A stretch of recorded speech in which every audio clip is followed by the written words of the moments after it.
मध्य प्रदेश में मंत्रियों का इनकम टैक्स अब प्रदेश सरकार जमा नहीं करेगी। इसका भुगतान अब मंत्री ही करेंगे। सरकार ने 1972 का नियम बदल दिया। मुख्यमंत्री डॉक्टर मोहन यादव की कैबिनेट ने मंगलवार को यह फैसला लिया है। बैठक में सीएम डॉक्टर मोहन यादव ने इसका सुझाव रखा, जिस पर सभी ने सहमति दी है।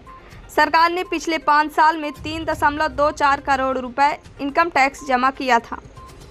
नगरीय विकास मंत्री कैलाश विजयवर्गीय ने बताया कि सीएम ने बैठक में कहा कि मंत्रियों को मिलने वाले भत्ते पर लगने वाला इनकम टैक्स राज्य सरकार देती है, इसमें सुधार किया जाना चाहिए। इसके बाद सभी ने सीएम के प्रस्ताव पर सहमति दी और इससे संबंधित अधिनियम समाप्त कर मंत्रियों के भत्ते पर लगने वाला इनकम टैक्स सरकार से जमा कराने की व्यवस्था खत्म कराने को कहा है। इसके बाद अब मंत्री खुद इनकम टैक्स भरेंगे।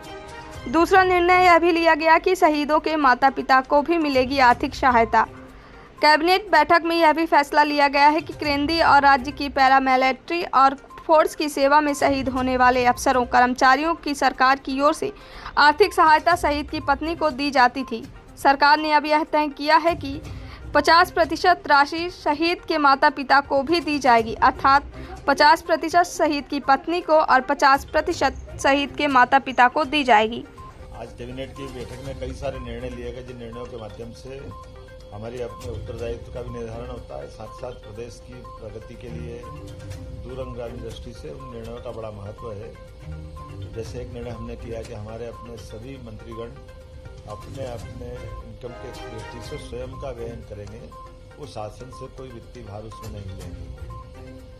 तो आयकर की दृष्टि से 1972 का एक नियम था, जिसमें विवरणी में मंत्रीगणों का या संसदीय सचिव तक का भी सारा व्यय राज्य सरकार के खाते में जाता था, उनके माध्यम से होता था। दूसरा हमने एक निर्णय लिया कि अब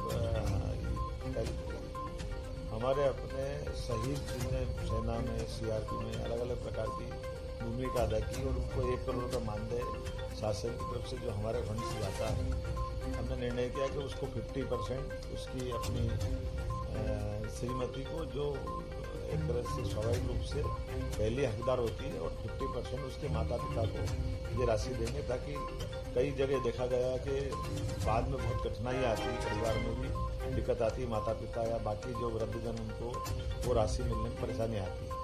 तो ये हमने निर्णय किया कि इसको 50-50% करेंगे।